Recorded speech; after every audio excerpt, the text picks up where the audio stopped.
We are in lecture in Polytechnic State of Ujung Pandang.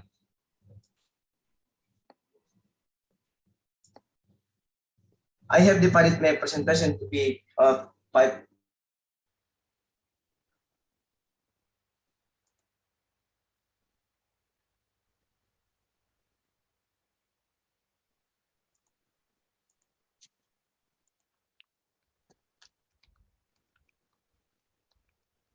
So, as we can see, now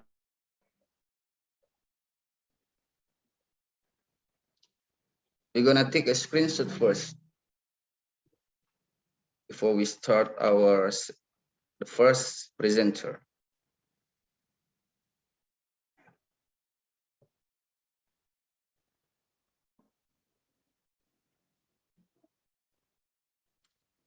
I think enough, yeah. I think enough because another one haven't.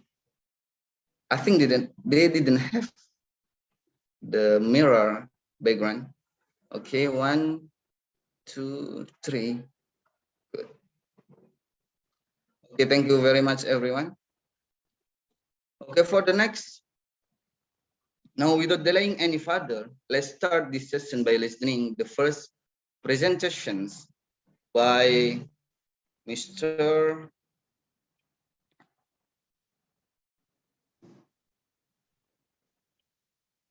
Muhammad Raihan Fajar Awalivian from Telkom University, Indonesia.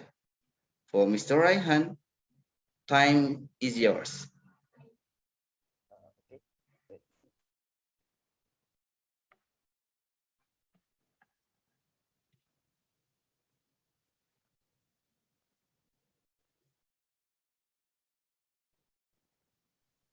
Can you see my screen?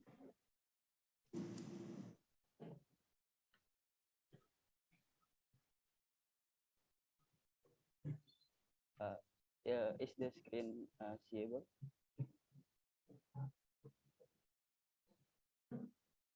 Yes. Okay. Let me begin. Thank you, everybody. Good morning to you. Morning. This data set consists of large number of images which have been manually labeled and segmented by the clinicians of Ranser. This data set is a multi-label, a multi-class image classification task with 11 classification. These 11 classification are divided based upon the types of catheters inserted into the chest. The types of catheters are CVC, central venous catheter, NGT, nasogastric tubes, ETT, endotracheal tubes, and Swan-Ganz catheter. These catheter, based on the positioning of these catheters, they are again subdivided into normal, borderline, and abnormal. A normal positioning does not require any sudden repositioning. Borderline does not require anything, and it's on the borderline of getting into bad situation, whereas an abnormal positioning requires sudden repositioning, or it will cause harmful effects. Next, when we dug deeper into the dataset provided, we found out that this dataset is highly imbalanced, meaning one class of data is in large number when compared to another. In this case, the class CVC, central venous catheter, has been annotated and segmented much more compared to the other classes. When we looked deeper into this class CVC, we found out, as we can see in these images, that the blue part is the annotation part that has been labeled by the radiologist at Ranser. As we can see that due to slight mispositioning of this catheter may lead to it being an abnormal positioning, leading to complications, and sometimes it might even lead to death of the person. Next, in order to solve this problem, we've applied a technique called two-stage approach. In this two-stage approach, we have we've started with segmentation and then followed by classification. This training phase has been divided into segmentation and classification. So initially we start off with a X-ray, that is 3 input channel image. Then once we've applied the segmentation techniques with respect to their annotations made available to us, we've generated 2 channel pseudomask, that is its labeled parts. This generated 2 channel pseudomask are then stacked over the original X-ray of 3 channel input. When these are stacked, it will give us a 5 channel image with the image and annotations. So this 5 channel image is then undergone classification process, which will give us a probability distribution of the 11 classes. Next. So in the segmentation phase, we used unit architecture to train the model using the annotations provided. We trained a 5-fold ensemble, and after training the 5-fold ensemble, we generated masks for all the training images and the images without annotations. Only a subset of the images contained annotations, and we had to generate the mask for rest of the images using out-of-fold methods. The output we obtained from segmentation phase is segmentation model ensemble and generated masks. So why do we use unit? We use unit as it can learn with very few labeled images on fewer runs, and is specifically built for imaging, for medical imaging, making use of data augmentation techniques. In the classification phase, we make use of transfer learning with efficient net in this phase. We create a 5-fold ensemble as well, using the 5 channel input images created by stacking original images with the pseudomask as shown in the previous slides. We used efficient net as a starting point for classification, as it achieves state-of-the-art accuracy on ImageNet, and it performed better compared to other architectures used.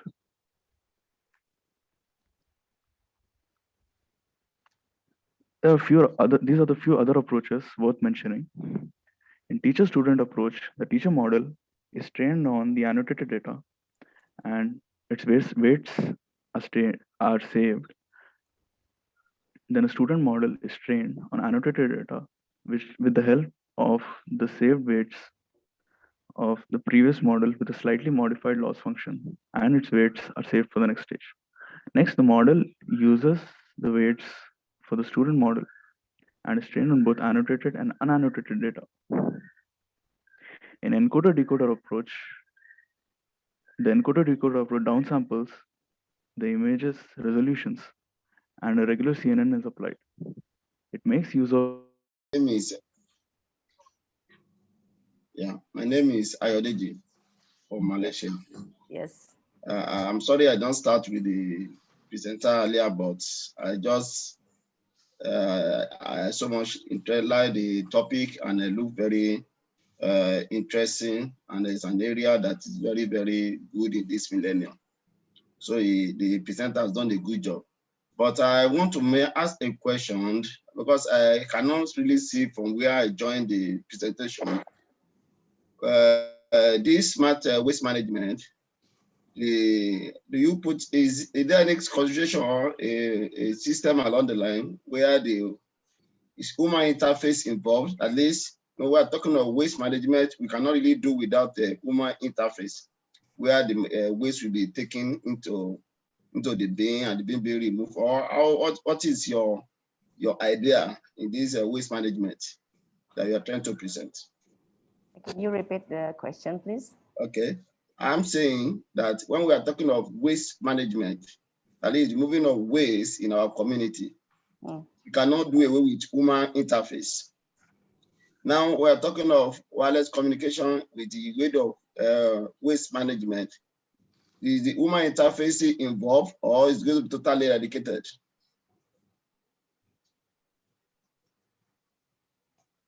Okay. Thank you so much. I got your points. What kind of the waste management? This one is can control the waste in the bin for like some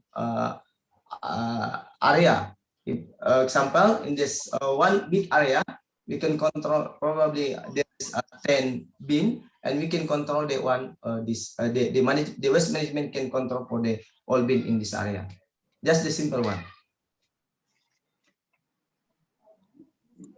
So I didn't get you clear. Sorry. I didn't get your point clear. Because what I'm trying to say is this. Let me repeat myself. I'm trying to say, let me give an example, a scenario where we have a waste bin on a street 10. Mm. Waste is full. And I think your system is being designed to, is this to alert only or to include the waste being able to pack? I'm trying to try to get the aspect in which your system is going to be addressed. When we're talking about waste management involves so many scenarios. We have the waste in the street. We have a unit that manages the waste in the local government or in the state or in the district, depends on your area. So I'm not trying to look at, when we're talking about waste management, which aspect is your system design is going to be very useful? Is it alerting the management or alerting the guys removing the waste or alerting the waste contractor? So that is what I'm trying to ask to know where your system coming, because we have so many phases. We have the local government or the district. We have the guys removing the waste. Like this, your design now. You can look at the smart bin, look at the control, look at the alert. Who is receiving the alert? Is this the management in charge of the waste management in the district or the local government? Is this the guys or the contractor removing the waste? Or it is the owner of the waste bin that will receive the alert? Or I'm just trying to get to know where the woman aspect is involved. Or is it totally removing the woman interface aspect of it? So can you get the idea, Pak Marwan? I still confused that one. So you can get that to tell me what can the question, because if I'm just right, I'm wrong again. So my idea, I just get the point. My idea is, look at see in the picture here, the architecture design. The one is smart bin, and the system control I put it here in the smart bin, and the one is alpha, and the one if it's not fully yet here. The user can see here, oh, the bin in location 1 is not full yet, and we can put the bin there. But if the smart bin is full, the control system here can get send information to the user by mobile phone and the website. So, oh, the bin in location A is full. I will tell to you. So the status bin, this status bin in the overseas in Indonesia is different cultures, different. So because I have I had experience in Australia. It's not so different. So here, like in Makassar, so difficult, like similar to the like in Aussie.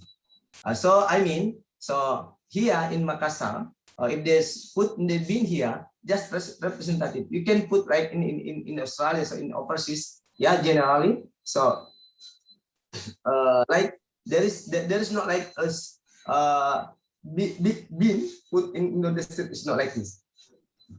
I think what Mr. Ayodeji wants to know is whether this project is aimed to get the government attention or just the contractor attention. Is that what you mean? Okay. Like the government attention, yes. So that one is the design is, the project is not just for user, for the government, and yeah, the official waste, yeah, official waste, and the government make like there is not like contract between user and government like in office. It's not like this, but if applied the system, the government can control direct to the smart bin. Okay. Does it answer your question, Mr. Ayodeji? Yes, you really get it right. Thank you. Okay, good. Thank you. I think one question is enough because we have a very limited time. Thank you, Pak Marwan, for the wonderful presentation. Yeah. Is it possible? Is it possible to me to continue for the second? Yes, sure, because the next presentation supposed to be yours as well. Okay, let's listen to the second presentation of Mr. Marwan with a paper entitled Integrating On-Site Renewable Energy to Innovative EDRP in Reducing Electricity Peak Demand. Pak Marwan, Yes. once again, the floor is yours, please. Just wait. And I want to share my screen again. Oh, sure. Can you do it? Yes. Yep. Done.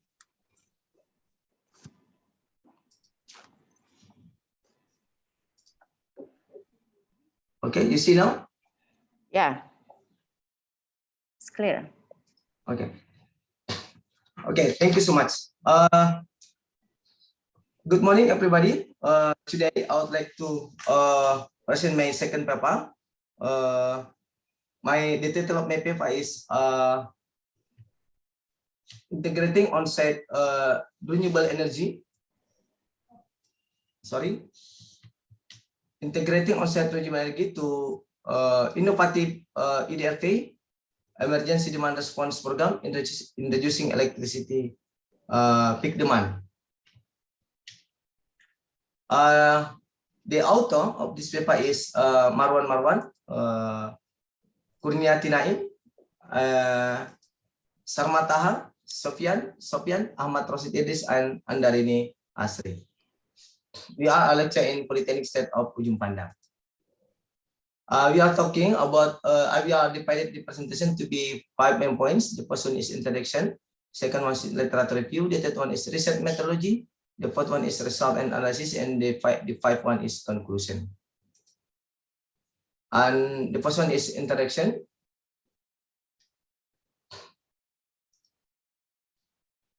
And background, in Australia, growing electricity peak demand has received considerable attention from government, electricity supplier, and consumer. Growing electricity demand has a significant impact related to increasing population in the past and continues into the coming years. Growth of electricity demand is expected to continue in line with population growth every year. The number of occupants of residential houses increased to nearly 10 million by 2020. This is impacting that daily needs for electricity demand to increase in line with the growth of population. And my research goal, this method develop an innovative emergency demand response model on it can call in EDRP, integrated to on-site renewable energy to mitigate peak electricity during peak session. And the second one is literature review. What is this emergency demand response program?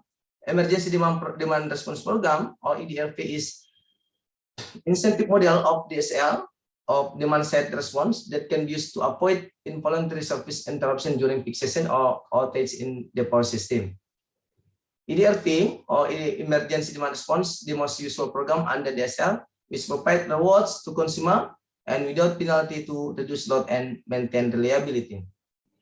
It means if the consumer follow this program, the consumer can get reward, and if not, without penalty. And what is this load aggregator? The load aggregator is a representative consumer group to manage the electric energy transaction between electricity provider and consumer. The load aggregator is the third party negotiate the electricity demand with consumer to modulate the aggregate energy consumption so that the actual aggregate demand in surface area closely follow the accepted demand bits at the upper level. This is the load aggregator concept model. This is consumer, this is aggregator, and this is energy market. And the one is consumer, this is signal flexibility to aggregator, and bits here, the energy market and price, and the aggregator can, negotiate about the electricity price to the consumer, and the aggregator brings signal to the consumer. And the third one is talking about research methodology. The one is architecture design. Like this one is smart home. This is load aggregator here. And you can see here electric water heater and energy storage system. The one here, like battery, MS energy management system, applied by system here, and smart meter SM, and solar sensor here. If your home applied solar, you can use here. There is solar sensor, as appliance sensor. They are here appliance sensor, and connected to the some appliance here, like television, computer, television, or etc. And inverter, and the one is power line, yeah, from the generate here to transformer distribution, and to to your home. And the one is communication between smart meter with the load aggregator. And the load aggregator model, the one here, load aggregator. You see here, load aggregator, load surfing, and this is solar. Yeah, user group. Probably the one is load surfing here. For example, the 1A, the means is if home 1, home 2, home 3, home 5, home 6, and the next one, yeah, user group by N, and applied by solar. So they integrated just solar cell. And the result, you can see here, this is the result, the impact of NDLP program in Queensland. So in my research here, I got from the Queensland Australian electricity, because the system is not applied in Indonesia. Still, in Indonesia still under PLN, yeah. But in Australia it's not like this. In Australia, there is like aggregator, there's like energy market by IMO, and you can control like in the system I said purposely. You see here, there are 3 scenarios. If you see in the first one, this is demand, the original one here. And if applied emergency demand response, you can see here between 5 in the afternoon to 8 in the night time. You can see here the original demand here around 6 megawatt hour, and applied the system reduce scenario 1, the right one. The green one is scenario 2, and the last one is the other scenario. But you can see here, to apply the system in the morning early, like 2 AM to 7 AM, the original one is here is lower, then the red one is increased, the original one. If someone asks, how arrange this one? So there is a set purposely to you. So there is like a battery. So all power just keep in the battery, and we can arrange the one. Look, scenario 1. So the impact of NDLP model, revenue of the electricity supply and benefit all participants. In this scenario, the revenue to the electricity supply and reward to the participant will be considered by load aggregator. On the other hand, due to sufficient incentive value to the consumer will increase a little bit and provide motivation to all consumers to participate in this program. As a result, the peak load can be optimized to be 5,915.87 megawatt. To anticipate when the consumer want to run some appliance, then on-site renewable energy can be applied during this period. And the scenario 2, the second scenario, the load profile has been changed due to reward incentive for consumer being increased. This is because a lot of consumers participate in this program during this period. Increasing the total amount of rewards will result in lower energy consumption and reduce electricity demand. Consequently, the peak load can be optimized to be 5,797.38 megawatt. Similar to the proposed scenario, on-site renewable energy can be connected to the on-site grid when the participant want to operate the same appliance beyond their committed schedule. And the last scenario, the LA, load aggregator, provide higher incentive for consumer so that all of the enrolled members have committed to participate in this program beyond their commitment. Therefore, the peak load can be optimized to be 5,678.88 megawatt. In contrast, the revenue of electricity supply has decreased because shifting of consumer demands moved to other times. when the electricity price was cheaper. In addition, on-site renewable energy can be applied to connect to the system when the participant want to operate some appliance during this period. Means if the consumer want to apply some appliance, so and we can integrate to the on-site renewable energy. In this case, I mean solar cell. And the conclusion, the last one is conclusion. The proposed model aim to build innovative the emergency demand side response scheme integrate to on-site renewable energy that enable consumer to control and manage his own energy consumption relative to peak demand.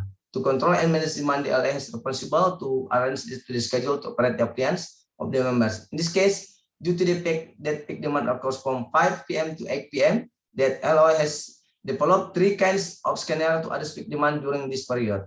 Based on the result of this research, under the proposed model, the electricity peak demand can be minimized to be 5,915.87 megawatt, 597.88 megawatt, and 5,678.88 megawatt per scenario 1, scenario 2, and scenario 3 respectively. In addition, during this period, when the consumer want to operate some appliance beyond their commitment, that on-site renewable can be applied to make their connection to internal grid as a backup power. Actually, there are some scenarios we can apply here, but in this conference, I just described 3 scenarios to minimize the energy cost, to minimize the peak demand. Thank you so much, and I would like to take this point to thank to Ministry of Education, Culture, and Development Indonesia and Polytechnic State of Ujung Pandang. Thank you so much. Okay, thank you, Mr. Marwan, for the presentation talking about the issue of reducing electricity peak demand.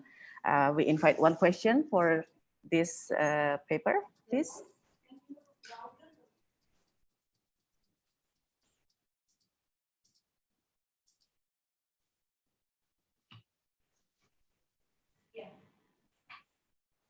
A question? Okay, and if you have a question, maybe you can contact directly Bapak Marwan. Yes. He would be very glad to ask your question. Okay, Mr. Ayodeji, are you here? Yes, thank you. Okay, now thank you, Pak Marwan. Yes, thank you so much. Yeah, can you stop the screenshot so I can take a picture of you? Yeah. Okay.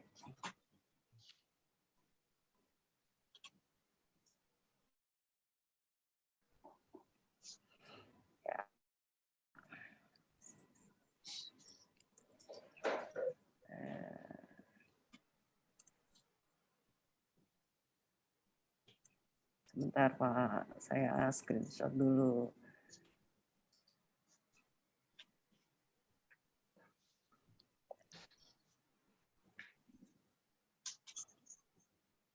Are you ready, Pak?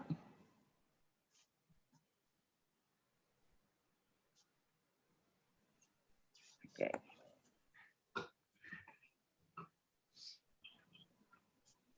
Can you look at the camera, Pak Marwan? I'd like to take your picture. 3, 2, 1. Thank you, Pak Marwan.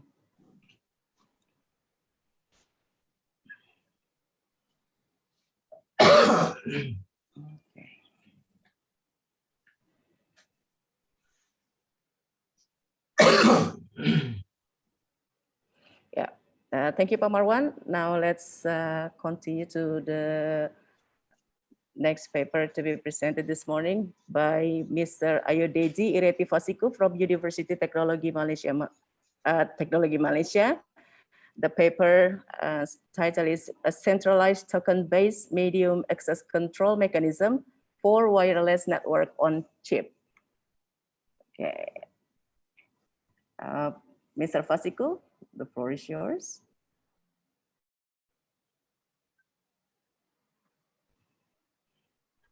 I think you want to play the pre-record or want me to display my slide?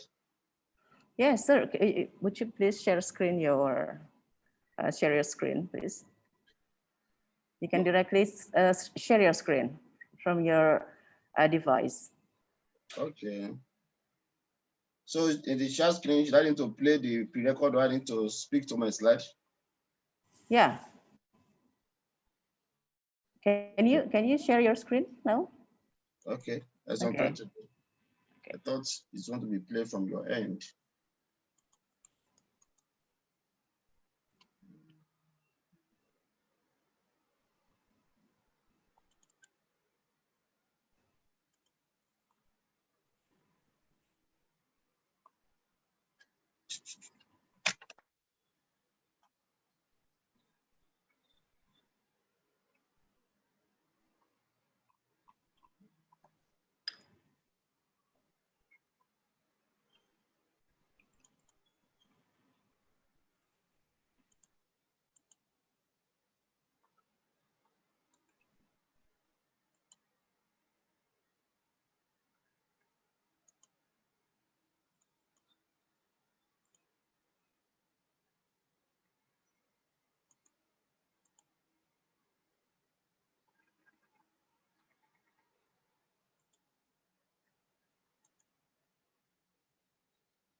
Can you see my screen? Hello? Crystal, Crystal.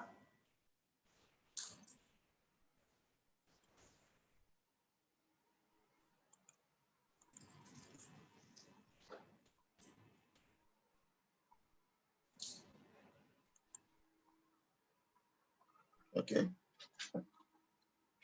Good morning, all. Morning.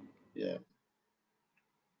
My name is Ayodeji Iritifashiku, and I'm here to present a paper titled A Centralized Token-Based Media Access Control for Wireless Medium Access Network on Chips. The paper is due co-author with Oladoku, Mosi Noshi, and Nancy Mazon. This is the presentation outlines. We talk briefly on the introduction, the wireless network architectures, the proposing modules, also the algorithm proposed in the setting, as well as the simulation setup and results. Wireless network on chip was introduced to enhance the efficiency of the performance in the network on chips. Also, it helped to reduce the latency experience in the conventional networks, and the long multi-hop that is being experienced in wireless link was able to be resolved with the introduction of wireless networks. Now, to enhance the wireless channel utilization in the wireless, there is the need of a suitable and dynamic, efficient media access control mechanism. In wireless network on chip, the radio are used, be controlled with the use of token base to have access to the wireless medium. And each radio hub is processing the token for a fixed duration of time in the conventional wireless before listening to the next radio hub. The existing mark in the wireless make use of round robin, and this take a lot of time because it's have to pass the token from one radio hub to the other. So with the increase in the number of radio hub and cores in the processor, it results in more high latency as well as consuming more energy. To resolve this paper proposed a centralized token-based media access control mechanism. Media access control mechanism that can allocate token to wireless radio hub based on the most packets in each circle. And this proposed algorithm reduce the token waiting time experienced in the round robin. In WiNOC architecture, there are two basic layers in the WiNOC architecture. The first layer is bottom one, which is the wire connection, while the upper layers are the wireless connections. And these wireless connections are also logically divided the switch into subnets. In this figure 1 here, we are seeing the 8x8 conventional WiNOC architecture. This shows the typical conventional method of allocating token. We can see this is hub 1. If hub 1 is having the token, it will use the token for a specific period of time. before passing to the next up two, all along like that. And the disadvantage experience in this conventional method is that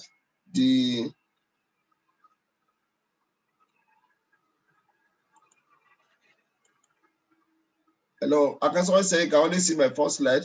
Can you see my slide now? I'm sorry. Hello? Hello, please, do you see my slide? Somebody is sending a message, cannot see my slide. Yeah, we can only see your first, your cover, yeah. Your cover slide. I'm sorry. Let me stop and share again, don't know. Sorry. But can you see now? Yeah, that's great. Yeah, I'm sorry. This is the first pictures. So this shows the conventional why not architectures of the radio ops. And the basic method here is that the token is moving from one radio up to the other. That is the at round robin. And if a radio up is 0, is only the token. It will use the token for a specific period of time and pass to the next all along like that. Disadvantage experience in this architecture is if there is no packet to transit of 1, of 2, and the only having packet to transit at that particular time is up 4. Then all this we just hold the token for a specific period of time, and the accumulation of that will be wasting the time and energy. Whereby this that need the token will just be there and keep on increasing the congestion in that area. So that is the disadvantage experience in conventional method.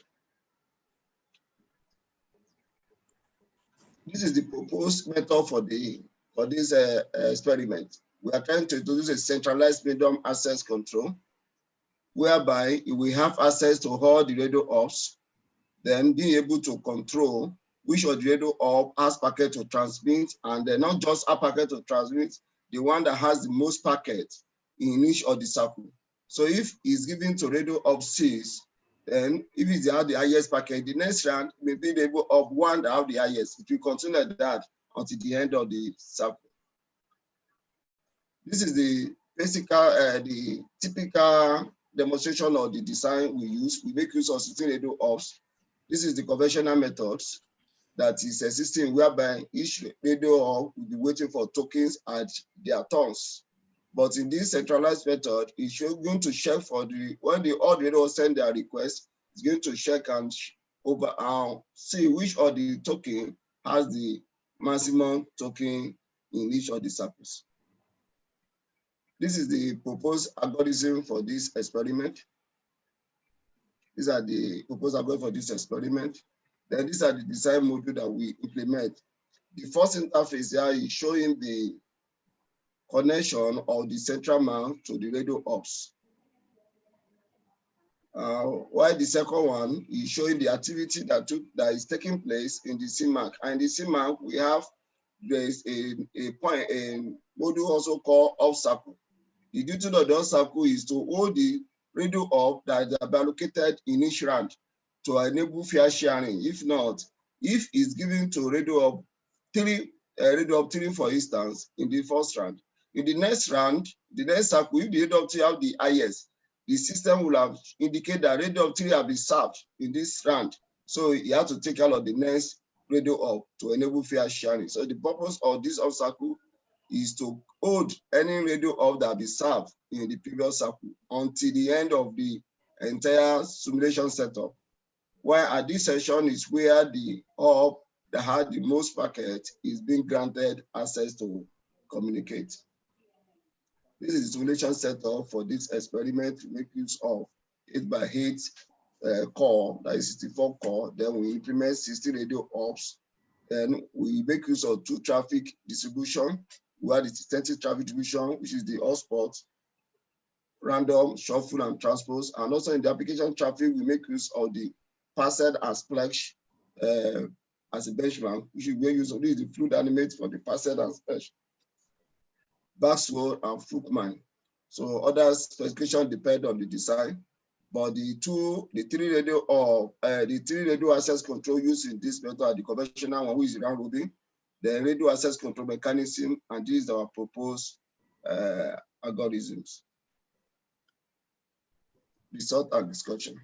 The paper evaluated the performance of the proposed schemas and compared the conventional method with conventional method, radio access control mechanism, and the wide-knock architecture.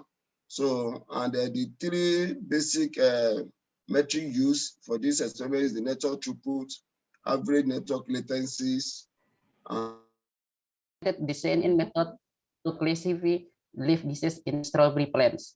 The class applied in the classification process consists of 6 classes, namely red spot disease, healthy leaf class, leaf bleed class, leaf bleed class, tip-bone class, and virus mosaic class. Related work, some similar studies have discussion use CNN method for diagnosis disease or classification of disease. First, the research carried out is the classification of disease in paper leaf by using the image recognition method based on the CNN method, which obtained an accuracy of 96.78%. Second research is application of the CNN method to detect disease in plant using image by comparing two architecture models on 14 types of plant on leaf image with an accuracy rate of 99.35%, and during the field testing period, an accuracy is only 31.40%. Third, the research carried out is the application of CNN for recognition at 2 stages, before and after the presence of fungus on strawberry leaf, with an accuracy rate of more than 98%. Convolutional neural network. Convolutional network is a method of learning that is applied by using a 2-dimensional or X-dimensional kernel for each unit in the layer that will be carried out. The conclusion said that CNN can recognize with various variation content in image files, is resistant to distortion and simple geometric transform. The architecture of CNN network consists of input, the filter extraction process, classification process, and output. The extraction process in CNN consists of several hidden layers, namely conversion layer, polling layer, normalization layer, dropout regulation, activation layer, or ReLU, fully connected layer, and loss layer. Control layer is an operation network that is used for spatial linear operation, where me is filter maps and the computed as me equals b plus sigma key v double a key times x key, where me is conversion operator, s key is k input channel, v key is subkernel of channel, and b is base term. The purpose of conversion layer is to change and process the matrix is generated in the image into one layer by input a image and the output of image, namely is filter maps. Second, padding or zero padding is a parameter used to determine the number of pixels. Value 0 by adding them to each input set can equate the dimension of the output with the input, so that dimensions are not reduced too much. Third, the action layer or ReLU is at the stage before the polling layer and after the convolution process. The ReLU activation function is fx equals max 0 or point x. Fourth, polling layer is a layer that is used for calculation on the filter maps layer using statistical operation based on the value of the collision pixel in each image pixel. Polling layers are usually used, namely max polling and average polling. Max polling is obtained from the highest value generated from the neuron block calculation process. The purpose of polling layer is to producing the image as the input image. It will reduce overfitting on the CNN architecture model. Drop up stride is a parameter used to save the image filter. If the smaller the use of stride, the more detailed the information obtained. Dropout regulation is neural network regulation technique that is used to prevent the process of overfitting and accelerate the learning process in making CNN model architecture. The fully connected process is at the end of the architecture, and the goal of is to renew all node in one class into one dimension. The aim of fully connected is to calculate the score for each class again in a future. Next, the softmax function is to predict classification output for each class by using probability value obtained from the fully connected calculation result and getting the best probability. Component of softmax is xc equals yc minus a component c define x sigma cd for c minus 1. The input c is dimensional vector and z is output in semi-dimensional vector and x of real values between 0 and 1. Proposition model. In the proposition model, there are a convolution layer, 2 fully connected layer, and a one softmax function is used for classification. The output layer use 6 softmax neurons corresponding to 6 disease classes in strawberry plants. Method. The identification of leaf disease strawberry plants starting from collected tomato leaf disease data at Sembalun, West Nusa Tenggara Barat of Indonesia using camera Sony A6000 with 24 megapixel. Then the entire dataset will go through pre-processing consisting of scaling, augmentation, contrast, and brightness. The data set used in the image data of strawberry leaf disease, total of data is 4,663 image. The leaf data is cropped by one and enter each class. There are 6 class of image data grouping include the healthy leaf class.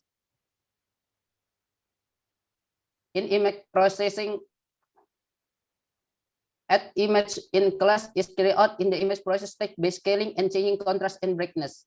In the process stage is changed to image size to 190 times 190. Aim to simply the process of processing epic data. Besides that, this stage it's also carry out the increase the contrast and brightness of the image by contrast equals 5 and brightness at 50, aiming to display the existing features. Data augmentation. Data augmentation is one way to increase accuracy when making CNN model. Data augmentation is done by rotating 19, 180, and 270, as well as flipping horizontally or flipping vertically. At this process, data becomes 25,389 image. The development design model architecture is complete when all image data is processed at the model training stage. The training process is the process of making CNN architecture to produce feature of pattern extraction on the strawberry plant leaf disease. So later the CNN model can identify strawberry plant disease. At training process stage, the training process starts when adding the initial weight for the image filter that process in the hidden layer. The data entered in the training process is 18% of total data. Validation process, the data validation process is a stage for the classification process. This is done if you get the result from the training process. This stage, it uses 20% of total data. Evaluation model to measure the result of the CNN model that has been successfully created to identify strawberry leaf disease. The cross-validation method will be used using k-fold with a value of k equals 5. Cross-validation will be divided into 2 parts. The first part is for training and the second part is for validation. For the data used in the training process, k equals 1, and the remaining 1 will be used to validate data. This process will be repeated until the finish to get the best accuracy.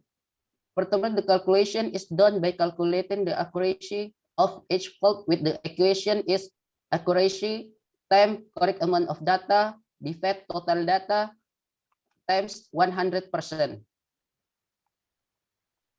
Result: to evaluate the ability of the model that has been made in the prediction new data is not included in the training phase. The process used the k-fold method with a value of k equals 5 It is divided into 5 parts of training and the testing phase. It's full as a different number of images. This NN architecture model, the parameter used are number epochs, 100 timer learning rate, ada delta with learning rate 0.001. This function used is categorical cross entropy. The following table contains an accuracy model using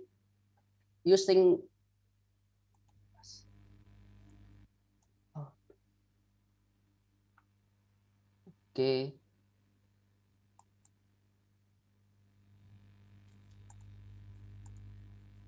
Sorry. Finish. Yeah.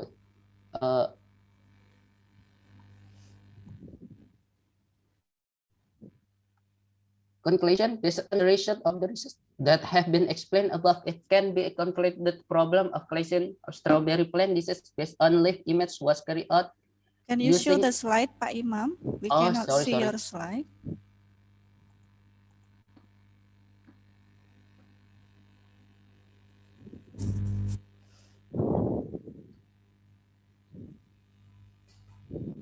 You still have 3 minutes actually. Okay.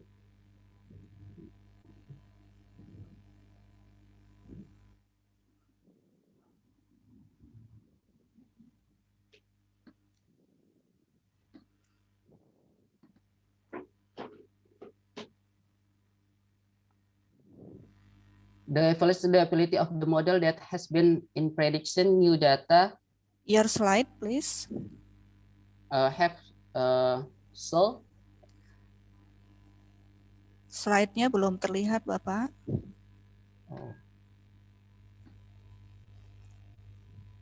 Something wrong with your connection or what? with my I'm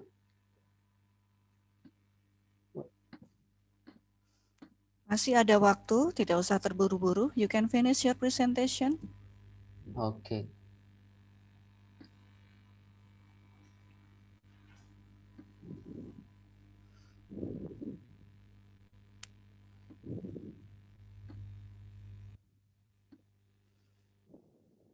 Have see on the screen? Not yet. Oh yeah, okay.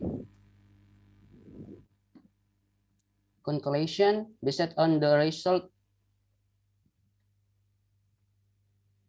2 minutes. You still have Yeah. 2 minutes. Take it easy. Conclusion based on the result of the research that have been explained above, it can be include the problem classification of strawberry plant disease based on leaf image carried out using the learning method with the CNN model. 11 layers to create a CNN model with training data of 3,730 image and validation data of 933 image, and achieving the best of accuracy of 92% and validation accuracy of 63.7% with the approach 100. As it was on the through the experimental result that the proposed technique provide an effective classification model for classification strawberry plant based on their leaf. Suggestion: this research is still not perfect, so it needs some further development. These are some suggestions from this study. Increasing the accuracy of the general architecture model can be done by adding the amount of data, adding the number of epochs, using background correction at the pre-processing stage so that later it will produce better accuracy. Second, can add a class of pest for research in strawberry plant. Thank you for attention. That's all from my research presentation. Okay, that's great presentation, Pak Imam. Thank you so much. Thank you.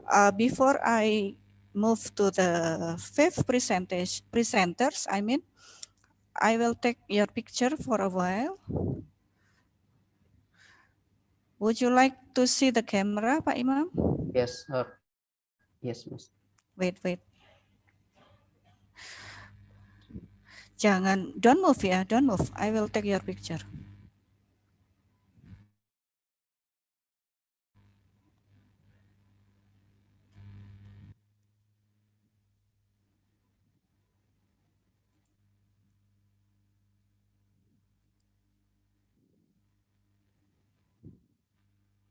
Thank you. You're welcome. Let's, I invite the fifth paper. The title is Identification of Tomato Maturity based on HIS color space using the key nearest neighbor method. It will be presented by Dewi Ayuningtyas from 11 Maret University Indonesia. I'm sorry. So Mr. Wiharto ya, Mr. Wiharto, are you ready to present? Not me, with Dewi. Oh, with Devi. Okay. Okay. You have 15 minutes. The floor is yours.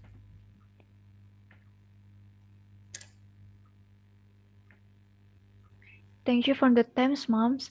Good morning, everybody. My name is Dewi. I will present my research by me and Madam Esti and Mr. Wiharto. This paper title is Identification of Tomato Maturity based on HIS color using the K nearest neighbor method. Introduction. The post-harvest activities are sorting and grading still manually by farmers. The handling of these activities often get less attention, so make the results of agricultural production are not good or damaged before reaching the hand of consumers. The development of information technology allows the identification of fruit maturity level based on color characteristic with computers. In this case, the HIS color space transformation method helps in detecting colors in the image processing. There are digital image processing technology can help the grading process by taking an image of the color of tomato skin to detect what color. Formulation of the problem is how is image processing applied to detect tomato skin color using the HIS color space transformation method, and from the final set results obtained, which method is more accurate between HIS, RGB, and CLab. Research purposes to apply image processing to the detection of tomato skin color by using the HIS color space transformation method, using the mean, variance, and range characteristic, and then to find out which method is more accurate. Furthermore, the detection results with the HIS transformation method will be compared with the detection results in RGB and CLab's colors. HIS color models is specified by three constitutions of hue, saturation, and intensity, called the HIS model. The value conversion between the RGB and HIS models is as follows, like that, and the saturation value is determined as the equation in bottom. And this is how to calculate mean. The formula for the mean or average can be used from the values in the histogram of an image as follows, like that. Variance provides a measure of the distribution of the histogram values around the mean. The mathematical equation of variance is as follows. Range. The range value is the difference between the maximum and minimum values. The first step, the HIS transformation is the same as RGB. K-nearest neighbor is an algorithm in classifying the results of new query instance based on the majority of categories in the K-nearest neighbors. The first stack of K value is the number of nearest neighbors, which will determine to new query belongs to which class is determined. Then the K value of the nearest neighbor is searched by calculating the distance between the query point and the training point. The Euclidean distance formula is as follows in the bottom slide. This is research flowchart. Start data collection, pre-processing input image, RGB value, and the next step is extraction vector, calculate min var range RGB and min var range HIS. And then the next step is KNN classification, then evaluation and result. This collection data with live observation to farmer and expert, and then the next literature review to get information more. And this research was conducted in Karangluk, Helma, Polan Harjo, Klaten. From the collection data, we get 3 types tomatoes. Number A, 2 raw tomato, B, half ripe tomato, and C, mature tomato. We pick from handphone camera Realme 3 and get 24 tomatoes with white background. The next step, pre-processing. The image will crop to the 9 pieces. Each piece's size is 400 pixels. Image data obtained as much as 216. This is for example of sample of raw tomatoes, half ripe, and ripe tomatoes. The next step for picture extraction. We will get the pixel of image.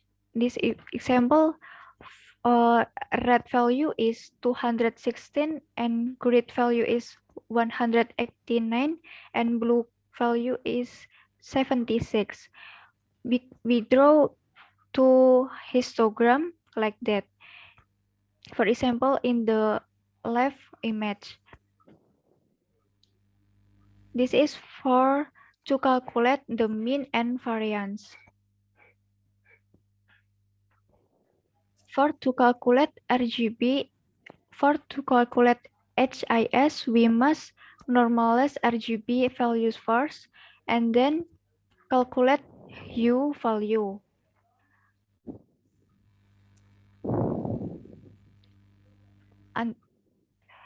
And then calculate intensity value, because in the example image blue less than green, then the value of hue is 49.53. The following calculation of intensity and saturation is as follow like that. After obtaining the HIS value, the next step is to calculate the mean variance range of values of HI and S. The calculation of the mean variance range uses the formula as in the previous step. This, for example, that image of each channel in R, G, and B and histogram from the original image 88.jpg. The red histogram has shown as on the left histogram show height because image RGB orange is mixed from red and yellow. And this is for example of image of channel HIS. The intensity histogram can show that the red shown more light than another picture. Picture extraction on the result of this tag produces as many as 9 characteristics of each image. In this tag, the result of the calculation of the characteristic of the image are stored in soft file form using Microsoft Excel named data training.xls. Column A, B, C in the Excel are the result of the mean, and column D, E, F are the result of variance picture, and column G, H, and I are range. The next step is K and N classification. It is studying the value of K used is 1, 3, and 5. Their mean variance range about RGB and HSI. Then the second step is to calculate the distance between the training data in the query and the test data using Euclidean distance as follows like that. Then sorted from the closest or smallest value to the farthest or largest value. Tomatoes 55.jpg will be classified as immature for the HIS method because they have three characteristics similar to immature tomatoes and two are similar to half-ripe tomatoes. And then classified as immature because they have similar characteristic with immature or unripe tomatoes as much as 5. The next step is testing scenario. The first step in testing is to define the training data, and the test data are 75% for training data and 25% for testing data. In this data, there are several parameter tests, including effect of image resolution on accuracy, 400 times 400 pixel and 200 times 200 pixel, effect of rotation on accuracy, 45 degrees and 90 degrees. This scenario use 216 image data. In each group is 72. Scenario 1, namely A, research data 400 times 400 pixel, and B, rotated data 45 degree, C, rotated data 90 degree, D, research data 200 times 200 pixel. Obtained new image data as much as 994. Its group is 216. For the image testing scenario, 75% strength. Trend data A resize 400 times 400 consisting of 54 raw, 54 half ripe, and 54 ripe. And the test data 25%. The next step, evaluation and results. In testing the results data, the HIS method produces an average percentage of the overall data from the KF variation of 90.43%, while the RGB method produces a percentage of 89.20%. When the two methods are compared, the HIS method has better accuracy with a percentage difference of 1.23%. Then for testing the rotated image data, the HIS and RGB methods both produce an average percentage of the overall data from the K variation of 2 minutes left, Mbak Dewi. 89.50%. Okay, ma'am.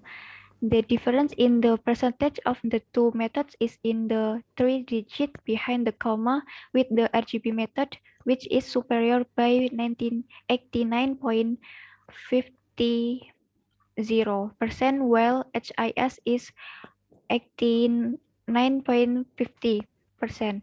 There is slight difference in the percentage of only 0.003%.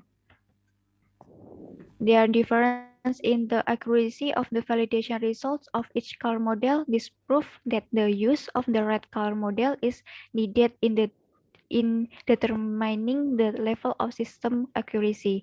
From the results of the KNN classification, the success rate of the tomato ripeness detection system program with the HIS and RGB color space transformation was met, and the accuracy of the two methods used.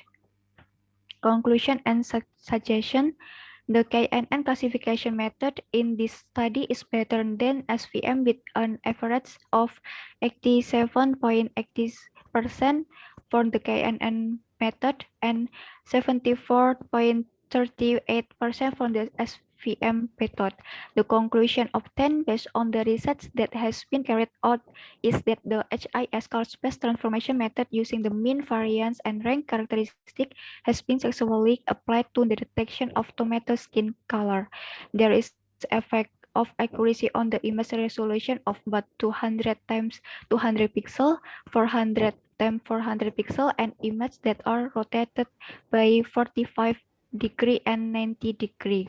A more accurate method in the application of image processing to detect tomato skin color is the HIS method, then RGB and CLAB with an average presentation of 89.65%, while RGB is 89.35% and CLAB is 84.41%. Suggestion that can be given in further research or to examine in the image rotate multiple of 45 degrees to see the difference in the classification of this study.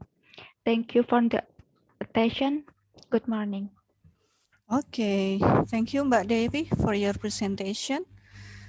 Let's end your presentation by taking your picture. Okay, look at the camera.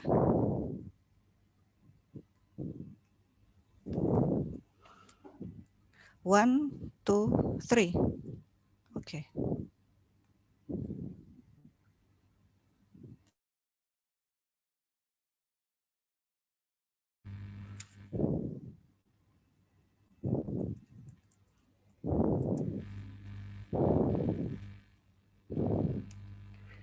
Okay, thank you so much. Let's come to the next presentation. I invite Mr. Atharva Vinaya Karnik from SEIS Graduate School of Technology and University of Mumbai, India. The title of his paper is Detection and Blur Removal of Single Motion Blur Image Using Deep Convolutional Neural Network. Are you ready, Mr. Karnik? Yes, ma'am. Thank you, ma'am. Will you present alone or with Ms. Diksha? Yeah, I'm presenting and she will be talking. Oh, all right. The floor is yours. You have 15 minutes. Thank you. Can I start, ma'am? Yeah, sure. Namaste and good morning, everyone. I am Diksha Adke. Along with Mr. Atharva Karnik, I am going to present a project topic called Detection and Blur Removal of Single Motion Blurred Image using Deep Convolutional Neural Network. Next slide, please. First, I will introduce you the topic and its necessity.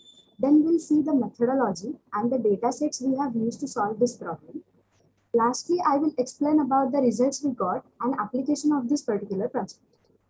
Next slide, please.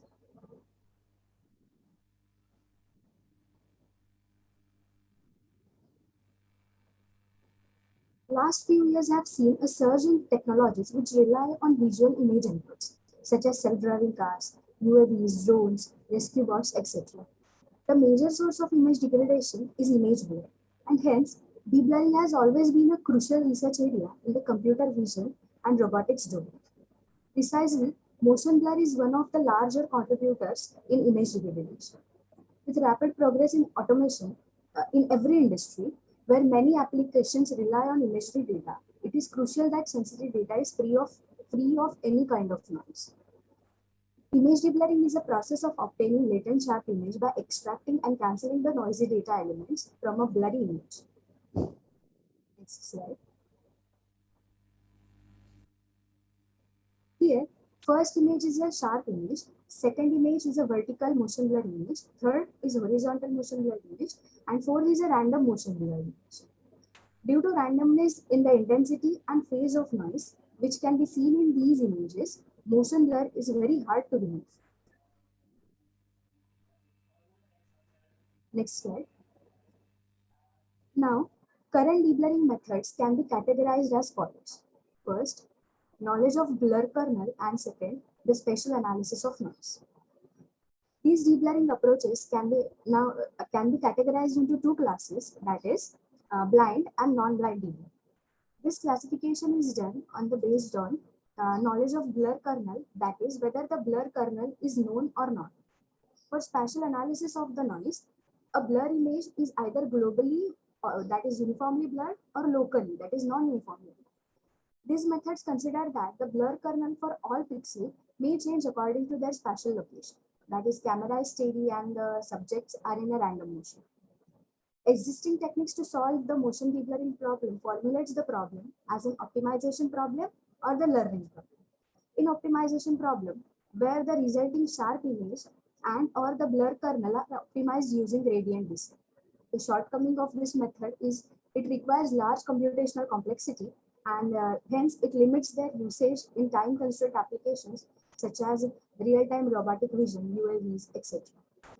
And the second is treating the task as a learning problem.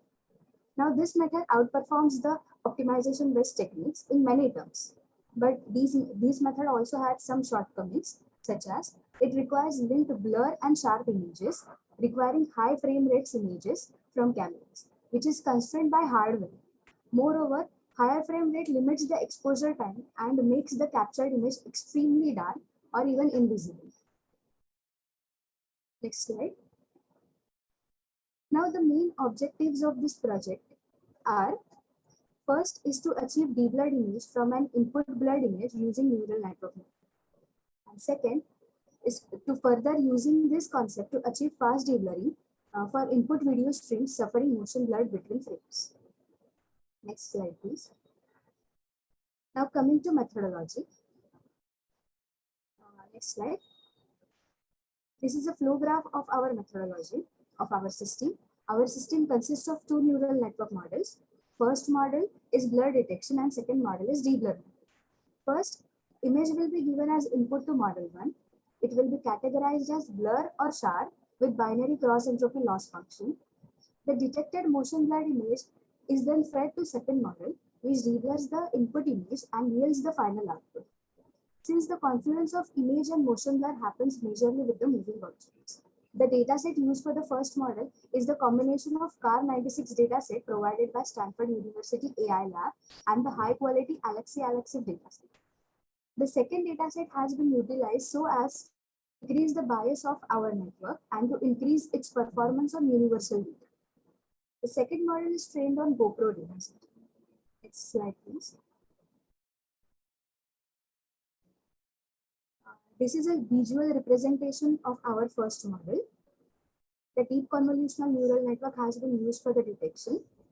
The image in the left shows the structure of convolutional block and pulling block in yellow and red respectively. ReLU activation function has been used with Adam optimizer and binary cross entropy loss. The resultant filter weights after training can be seen on the right side of the image, Being trained for three channel RGB images, the filters are in a group of 3. Next image. This is a second submodel of our network, which is adapted from an existing state-of-the-art model called a scale recurrent network. It is sequential RNN model with few interconnections, which makes it suitable for training even on flow images.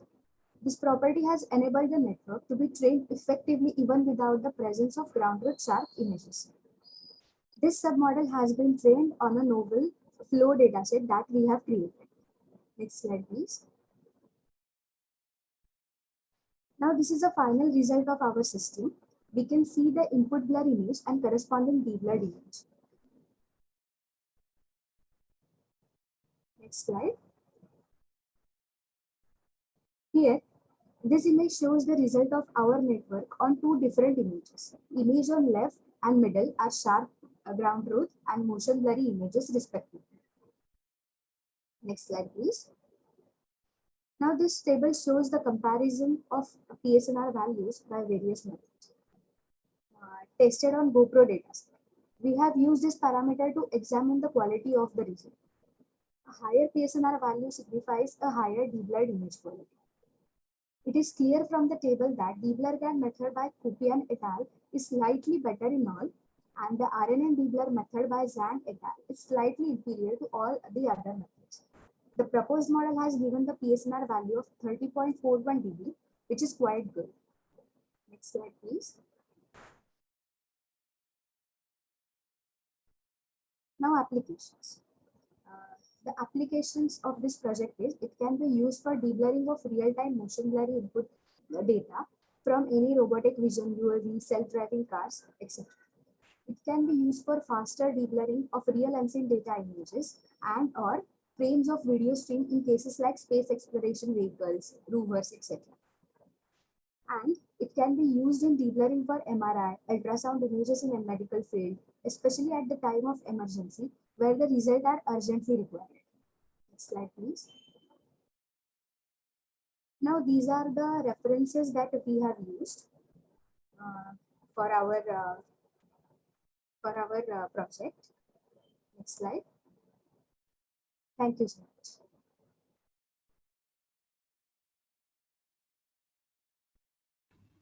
All right. We still have 6 minutes to go.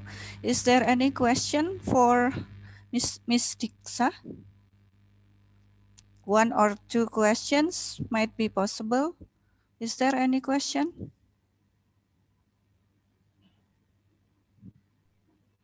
Is that clear? Okay. Miss Diksha, would you like, I would like to invite you to take a picture. Yes, ma'am.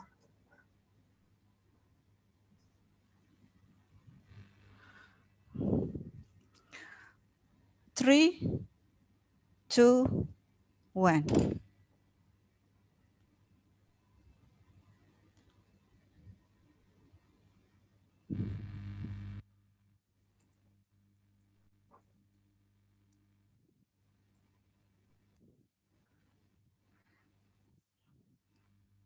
Thank you so much. Let's move to the next presentation. Thank you, ma'am. I invite Mr. Almer Vandrianto from Telkom University Indonesia, Mr. Suyanto, and Miss Tati Erawati Rajab from Institut Teknologi Bandung. Their title is Detecting and Counting Tuberculosis Bacilli in a Microscopic Image of Patient's Sputum using Gaussian Mixture Model. Mr. Almer? All right. Yes, Miss. Yeah. Are you ready? Ready. Okay. You have 15 minutes for your presentation. You may start now. Time is yours. Can you see the presentation slide, Miss? Yeah. Sure. Okay. Hello, everyone. My name is Almer Vandrianto. On this occasion, I'm going to demonstrate one of my projects, detecting and counting tuberculosis bacilli in a microscopic image of patient sputum using Gaussian mixture model. Tuberculosis or TB is one of the most dangerous disease in the world that places seventh among the deadliest causes of death in lower middle income countries. Most of TB cases occurs in countries such as India, Indonesia, China, etc. There were around 842,000 TB incidents in Indonesia out of 264 million population in 2017. The diagnosis of TB based on microscopic observation of the patient sputum is still widely used, especially in developing countries, because it is cheaper than other microscopy techniques such as fluorescence microscopy or the PCR methods. However, 100 to 300 field of view observations are needed to answer it is a TB negative, because it is a tiring job for a human and better be done by a computer. Mycobacterium tuberculosis is a bacteria that causes TB disease. Ziehl-Neelsen or ZN staining can bring up color contrast on the TB slide before the visual examination is carried out. The staining process will produce a red color on the tuberculosis of the bacilli. Meanwhile, the application of methylene will produce a blue color for the background. Manual examination of TB slide is time-consuming task, especially when screening negative patients. A wide variety of image processing algorithms to automatically detect the presence of TB bacilli already developed. Paniker et al. propose detecting TB bacilli with image binarization and classifying the detected areas using a CNN or convolutional neural network. The study evaluated the algorithm using microscopic images with different backgrounds. The sensitivity and precision systems for classifying images provide 97.13% and 78.4% respectively.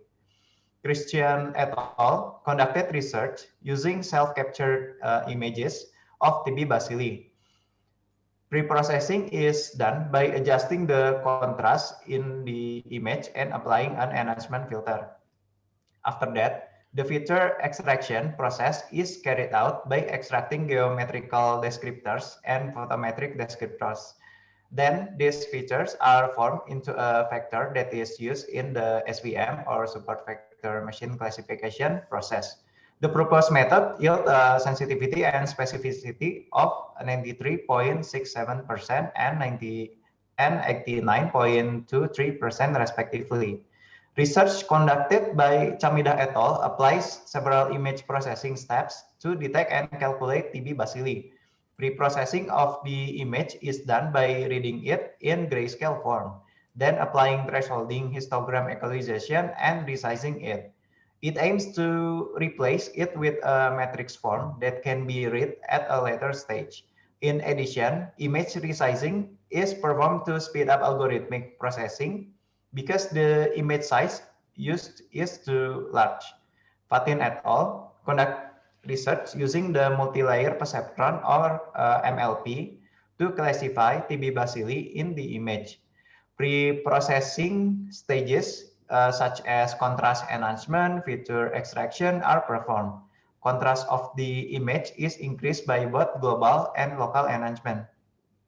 Image segmentation is then performed by thresholding the color, and image features are then extracted, which consists of color, shape, and texture.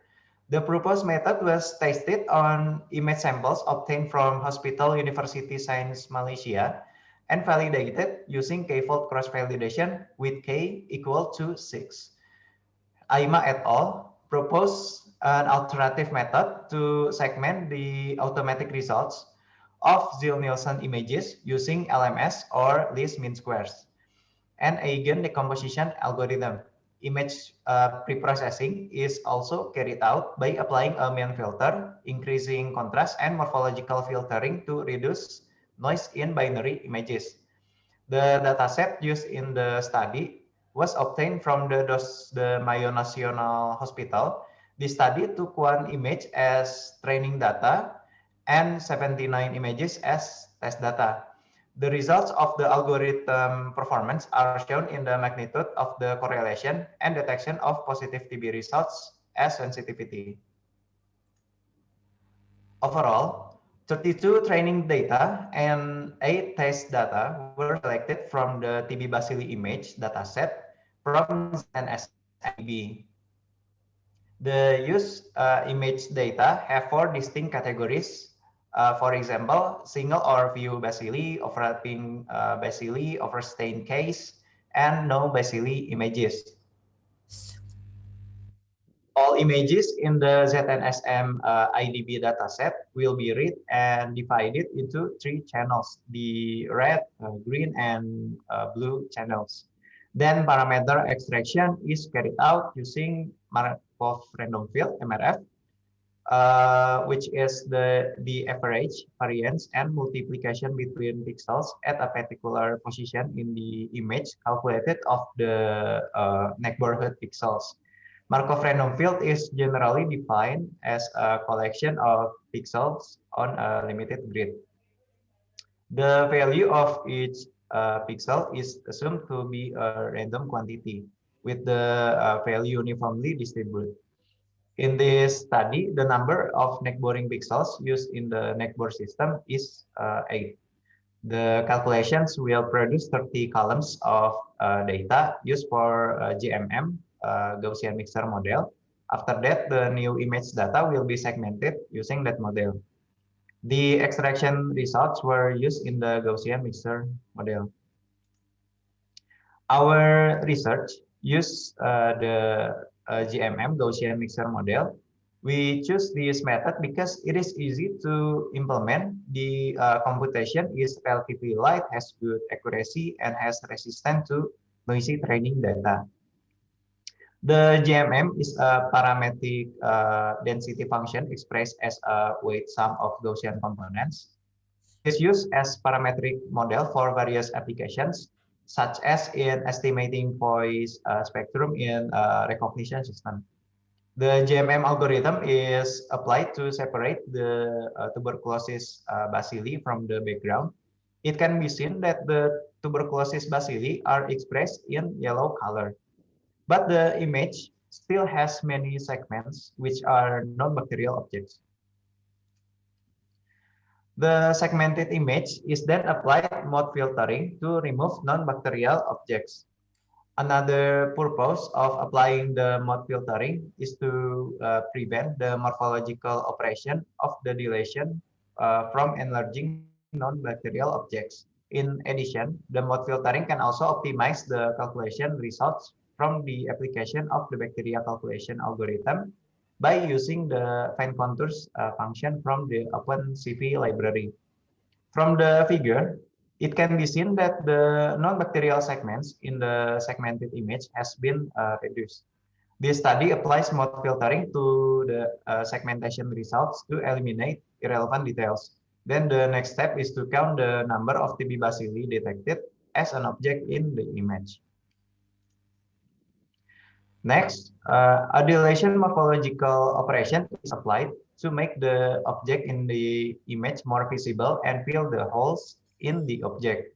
In addition, dilation morphological operation can also unite objects that should be united in the image. And this also affects the results of bacterial calculations that will be carried out.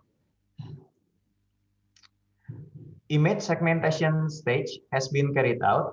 Then the number of TB bacilli is counted on the image. The calculation of the TB on the image is done by applying the fine contours function. After completing all steps, the number of TB bacilli is obtained. The performance is analyzed based on accuracy, precision, sensitivity, and specificity.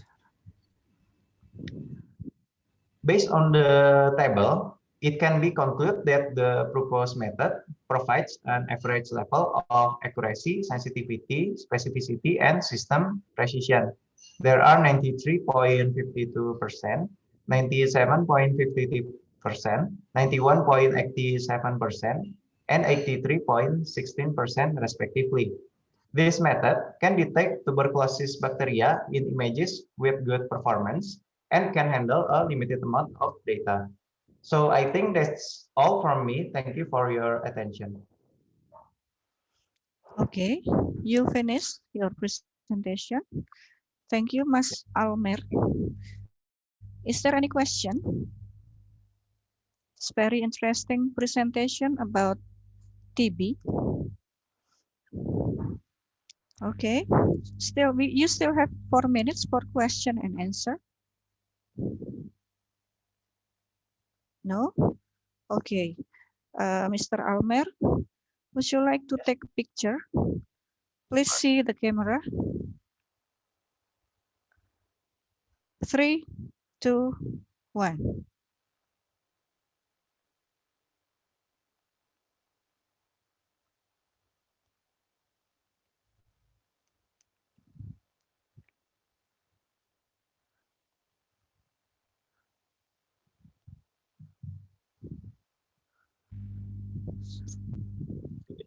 I can't breathe. Okay, thank you so much.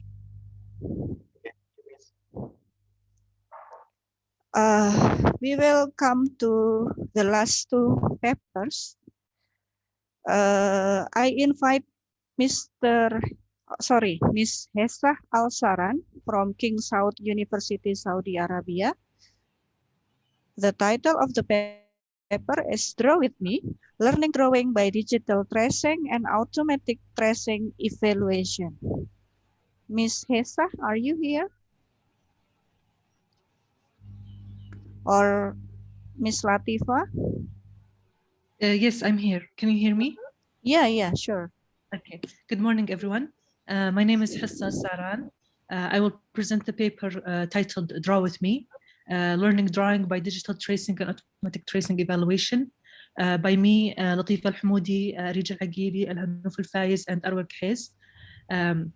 This application, Draw With Me, was developed as a graduation project for undergraduate level students in the Department of Information Technology at King Saud University. So in this presentation, I will first give a brief introduction about this application, and then I will describe the system for automatic tracing evaluation, and then the implementation of it in the mobile application, and finally some conclusions and future work. So as an introduction, first, Draw With Me, as you know from the name, is a drawing application.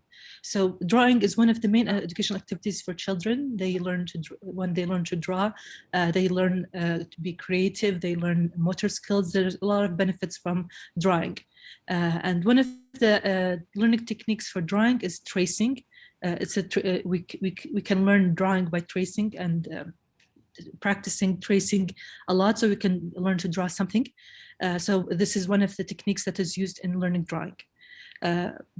So when someone wants to learn to draw, they need to practice a lot of drawing until they become more, or they improve their skills at drawing this drawing. So one of the things that we can use, instead of using papers and pencils, we can use digital technology such as tablets and stylus, and use them as a mechanism for drawing the drawings that we need. So using a tablet and a stylus is a great option for learning drawing, because it's a green option. We don't reduce the use of paper when we draw. Also, it increases the motivation in children, because children are attracted to electronic devices, so it motivates them. Finally, computations can be applied on it directly. If if the drawing was done in a tablet and stylus, the tracing will be digital, and then we can apply digital computations on it directly. And this is what we want to do in this paper, because we want to evaluate the tracing, and we want to give a score to the user. So this is one of the main ideas in this paper. Okay, so as we said, drawing is an educational activity, and we want the children to learn it. And one of the techniques is learning it by tracing. So if there was an application that can help them in practicing and improving their drawing, well, it will have immense educational benefits. And if this application can give them steps to do the drawing, it will help them in learning this drawing. Also, it will help them to be independent. They can use the application, and the application will give them step by step, so they will be independent by using this application. Second thing is, when we have an application of this kind, as we said, with the digital will be the tracing will be digital, so we can have computations on it. And if we have computations on it, we can give immediate feedback to the user about his performance in this tracing. So this will also, in addition to having immediate feedback, it is, as we know, a good thing in learning. Also, it will give the user motivation, as he can see that he is improving by time. So having this application also will help in online learning. It will help in distance education. Okay, so in this paper, we want to propose a new system for evaluating digital tracings. And then after that, we implemented this system in a new mobile application. And after that, we applied a user test on it to test its usability. Okay, so first I will start with describing the system for the automatic tracing evaluation. In this system, the drawing is broken into multiple parts. For example, here we have an apple drawing. We have two parts in this apple drawing. We have the body of the apple, and the second part is the stem and the leaf of the apple. So in this system, we want the user to draw the drawing, or trace over the drawing step by step. So we give them the first part to trace over, and then we add it. So it's like an incremental tracing. Each time, or each step, he draws one part of the drawing. So if the drawing has K steps or K parts, it will have K steps until he finishes this drawing. Okay, so what we do in this application is we want to score the tracing. When the user finishes the tracing of this drawing, we want to see how good it is, how it is matching the original template of this drawing. So to calculate this error, as we said, we divided it into multiple parts. We calculate the error for each part individually, and then we combine them in one error value. Okay. So for example, here, as you can see on the left side, is the error equation that we use, which is we calculate the error for each step, because as we said, we have k steps. So this summation is from I equals 1 to k. So for each step, we calculate the error, and then we combine them in one value for the error. Okay. For example, if we have here the apple drawing, we have the first part is the body part, and the second part is the leaf and the stem. So the first step, we give the user this template to trace over. Okay. And then we calculate this error for this template. Okay. And this will be error for the first part. And then the second step, we give the user the template for the second part of the drawing. Then the user will draw on it, and it will calculate the error for this part. Okay, and then we combine them into one error value by using this weighted summation, because we want to have each part to have a weight, and this weight is proportional to its size according to the whole drawing. For example, if this is 80% and this is 20% of the drawing, this will be multiplied. Oh, the weight for this will be 0.8 and the weight for this will be 0.2. Okay, so this is how we calculate the error for the whole drawing. So the next question is, how do we calculate the error for one part? Okay, so to calculate the error for one part, we check for each point in the user tracing, we calculate this error. So how do we calculate the error for each point? We take this point and then we try to find which is the closest point in the user template.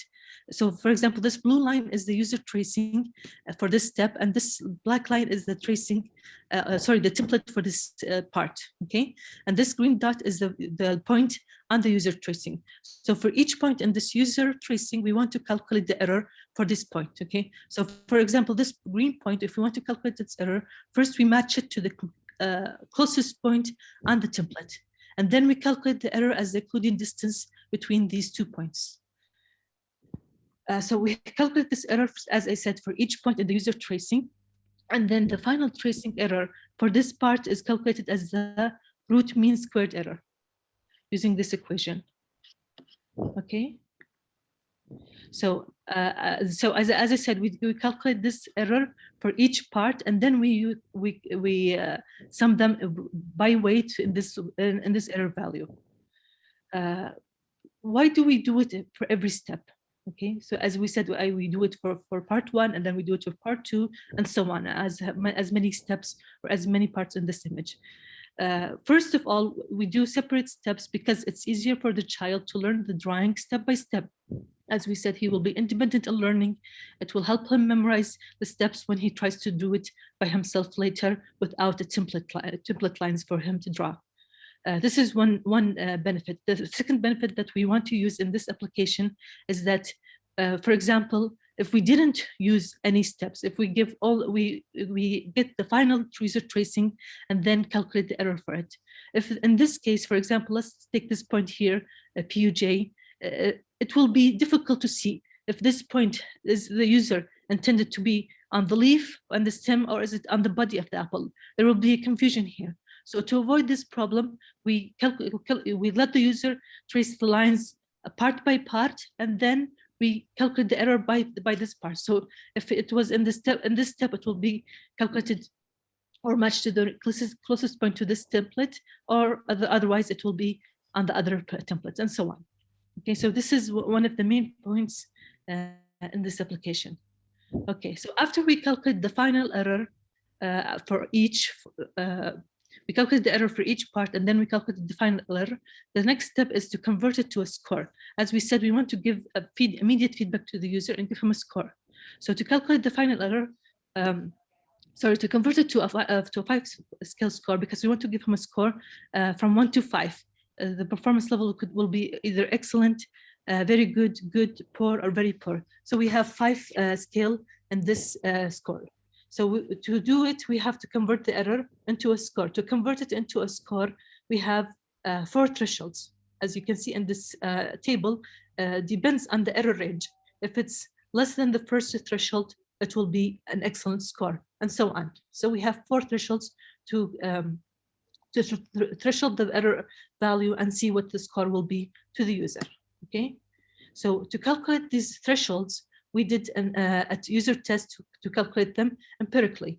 So we had a user test with 15 users with ages between 4 and 10.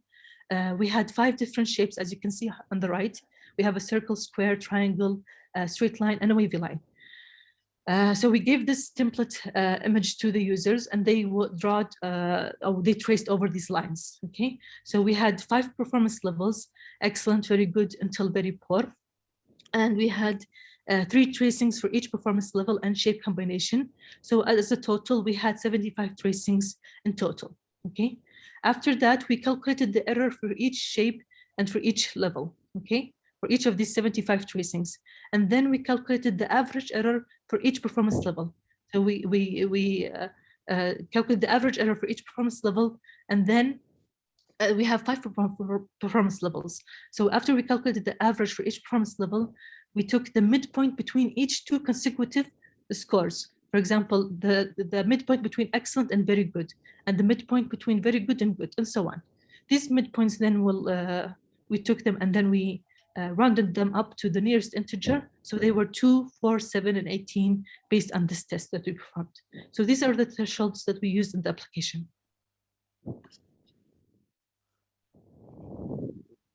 Okay, so this is the system. We want to use it to 3 minutes evaluate. left.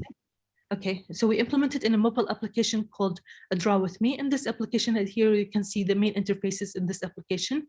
The user can select a profile. He can start tracing. When he starts tracing, he chooses a drawing, and then he draws the first part, and then he draws the second part, and so on. After that, we give him a score and some stickers for motivation. And finally, the user also can see his progress over the time and to see his improvement. Okay. And this image, you can see some sample tracings from in this application and their scores. And you can see that the score does reflect the quality of the drawing or the quality of the tracing. And as you can see, the farther the line goes away from the template line, the score gets lower and lower. Okay. After that, we did the usability testing on it. And here you can see some information about the users in this app test. So it had 16 users between the ages 4 and 12, and they were from both genders, female and male. Okay, and in this test, we asked them to do some 8 tasks, from creating a profile to tracing to until they see the result and they see the progress charts. So all the users in the test have completed all the tasks successfully. So the completion rate was 100%. We did the usability scale, system usability scale, because it's a standard measure for measuring usability, and the application scored 89 out of 100, which is a very high usability for an application. Also, we asked them for extra feedback about how much they enjoyed the application, and all of them said they enjoyed it very much. And we asked them to confirm, do they think that learning by tracing is a good technique for learning drawing? And all of them said yes. The application was done for an Apple iPad with Apple Pencil. And we asked them if it was easy for them, and they all said yes. Okay, as conclusions, as we said, we proposed a new application, a new system for evaluating tracings, and we used it to score tracings automatically in an application called Draw With Me. It uses step-by-step tracing, and we calculate the error step-by-step, as we said. And then after we calculate the final error, we converted it to a score by thresholding it, and the thresholds were set empirically based on user test. We did user test also on the final application, and we achieved good results in regards to usability and in regards to tracing scores. As a future work, since with this application or the system evaluates each point in the user tracing, there is a limitation in this regard, because if the user did not cover the whole template line, it will not be penalized. So as in future work, we can add a penalty to the scoring function in future work. Thank you for your attention. Okay, that's all, Ms. Hessa. Yes. Thank you. Before we come to the last presenter, I would like to invite Ms. Hesa to take a picture. Thank you. Sorry, I don't want to take a picture. Somebody who represent your paper? Are you just you alone? Sorry. Is there anybody or your co-writer? Is there anybody accompany you there? You are alone? No, I have co-writers. I don't know if they want to take pictures. Oh, all right. That would be okay. Okay. Thank you. Thank you. So the last paper will be, wait.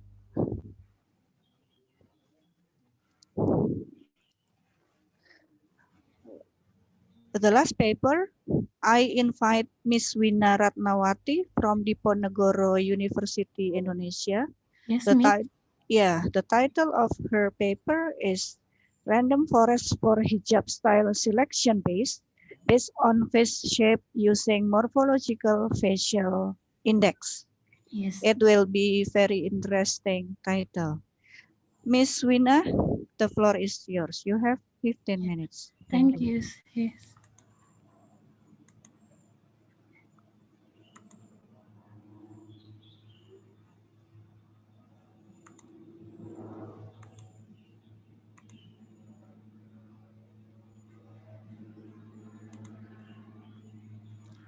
Halo.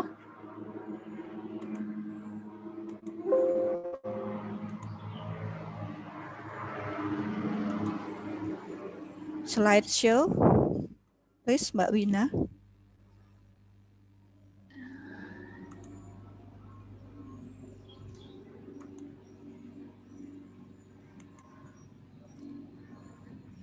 Can you see my presentation, Miss?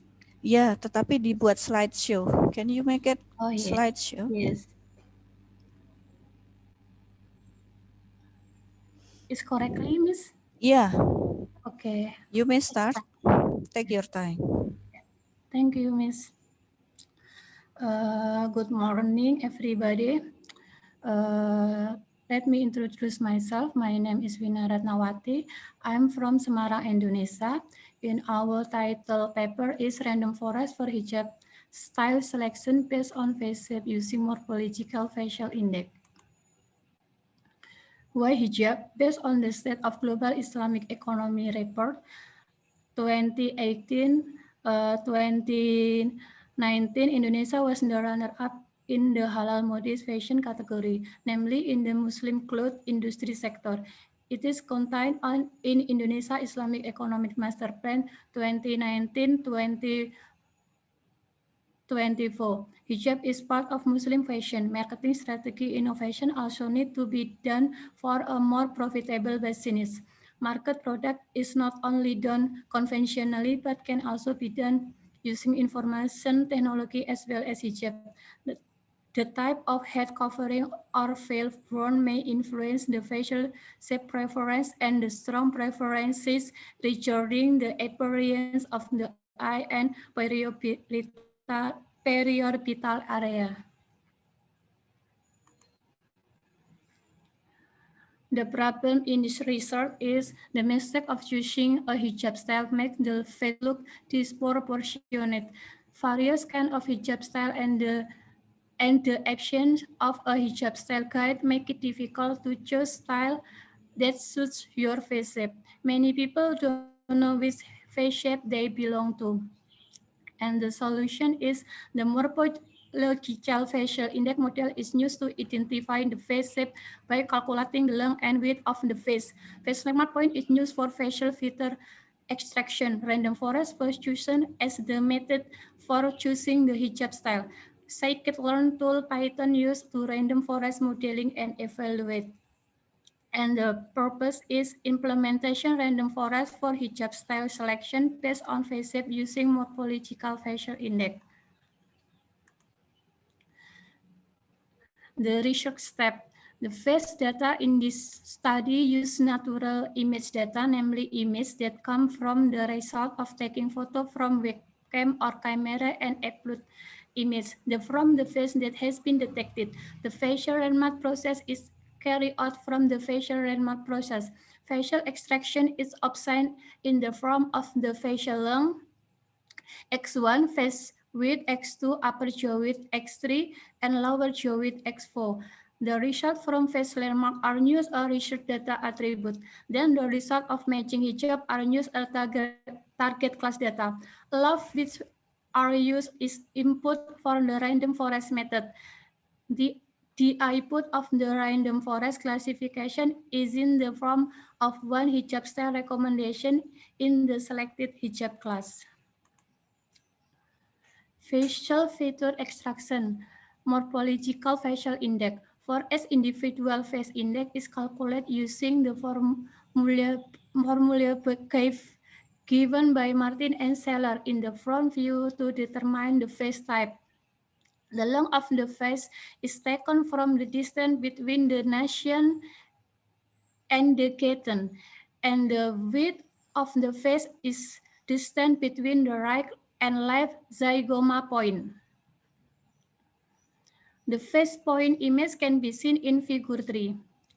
After calculating the face index, face type were classified and shown in table 1. Hyperioprosop and aeroprosop are around face shape. Mesoprosop is a square face shape, while leptrosop and hyperleptrosop are oval face.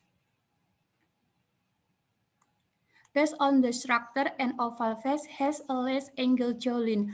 The round face shape has a wide, non-angular jaw shape, while the square face shape has a more angular jaw. Then facial landmark point. The study used facial landmark point for feature extraction to display landmark point face or use Python delete regression tree which can detect and display 68 face point on a face image. The width of the face is taken from the distal or pixel from point 0 to point 16. The length of the face is taken from the middle point of the eyebrow, which is taken from the coordinate of point 17.27 to point 8. The width of the upper jaw is taken from the distance from point 2 to point 14, and the width of the lower jaw is taken from the distance from point 5 to point 11. The face landmark point image can be seen in figure 4. From the facial image in figure 4, from the result of the morphological facial index calculation, it can be identified that the face type is leptrosop or oval face.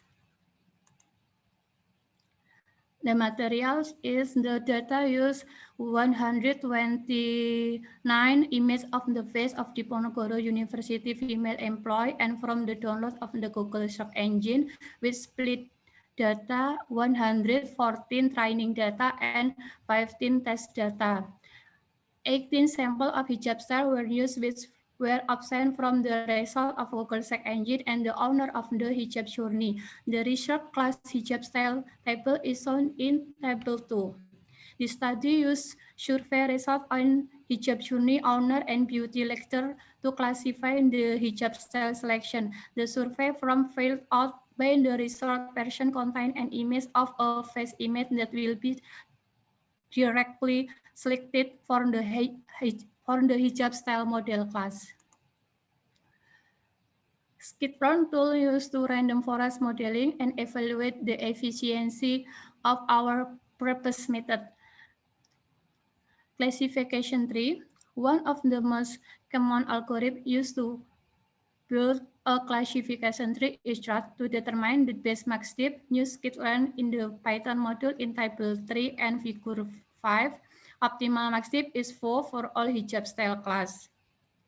In this study, 20 until 40 trees were used to find the best result. To calculate of accuracy, use skitlearn metric, which show in figure 6, and the best number of trees can be seen in table 4.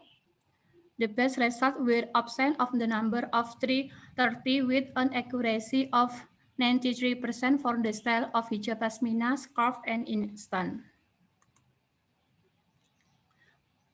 Build of random forest trees. Random forest generate multiply decision tree. To build 30 of random forest trees, use graphics and scikit-learn which show in figure 7. The output result of one tree from 30 trees hijab pasmina with a max depth of 4 are shown in figure 8. To calculate accuracy, namely by calculating the correctly predicted data divided by the total test data. Classification report and confusion matrix are shown in figure 9 and the output are shown in figure 10 until figure 15. A lot of accuracy on the hijab style is 93%.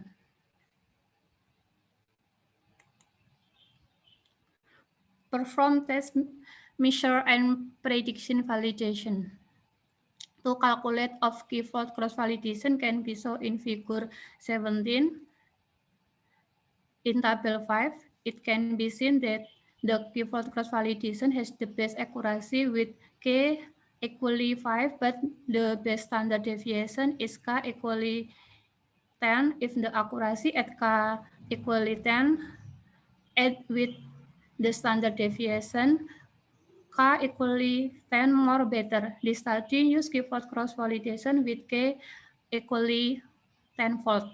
The result of confusion metric on the pasmina, scarf, and instant dataset have the same accuracy, namely 93%, but for keyword cross-validation, the pasmina dataset has a higher accuracy. The conclusion or the application result, hijab style prediction is used to predict hijab style. In this application, there is a photo window to take picture directly via camera or webcam and upload pic to upload image file. Then the system will predict the hijab style. Prediction result from the model or use a recommendation for hijab style for user can be seen in figure 6. Thank you for your attention. Okay, Miss Wina, you finish all presentation? Actually, we still have 6 minutes. Is there any question for her about hijab style?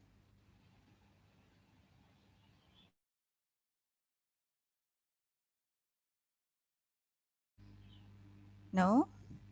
All right. To end your presentation, I would like to invite you, Miss Wina, to take picture. Please look at your camera in your laptop. 3, 2, 1.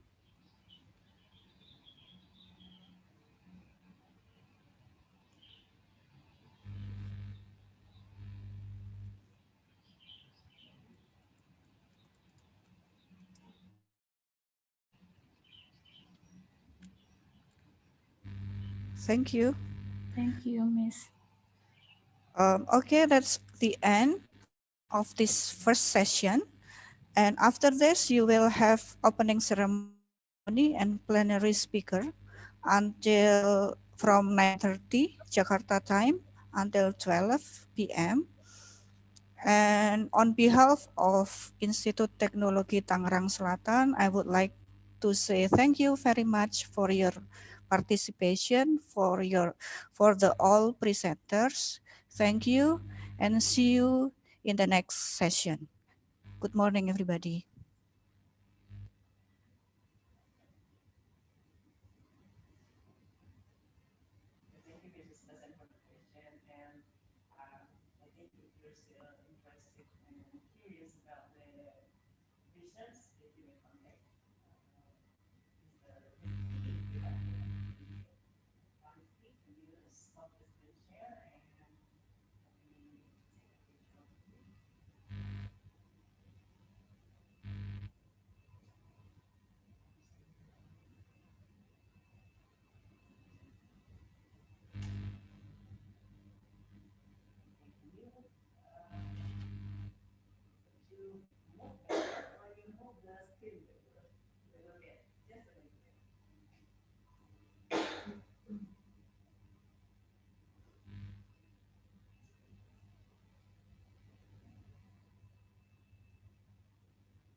I'm here still waiting Mr. Tarahnat, Mr. Dr. Tarahnat, and some of you can leave this room and go to plenary session.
Assalamualaikum, Mr. Agung.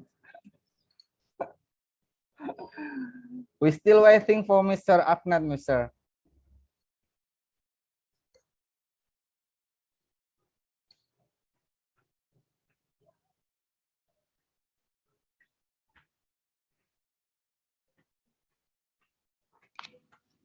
Oh, sorry, I'm mute.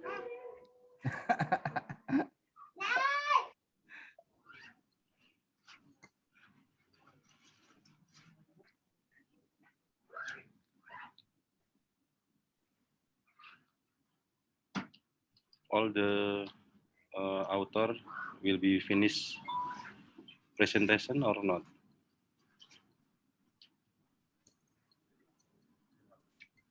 I think for the outdoors already presented, only Mr. Dr. Taraknat and Mr. siapa tadi? And Lavinkan, ya, there's Novinkan and Mr. Taraknat haven't present their paper. And the others already present. On schedule, Dr. Taranat, at what time they must be present? In the schedule, Mr. Taraknat should be presented on, wait a minute, on 8:45 AM.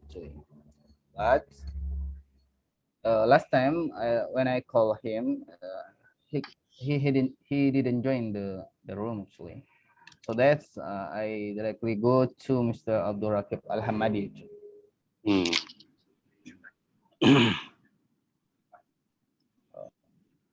Mr. Ferry and Miss Yuni, the Prof. Ono still on conference? Yes, in the main session, it's okay.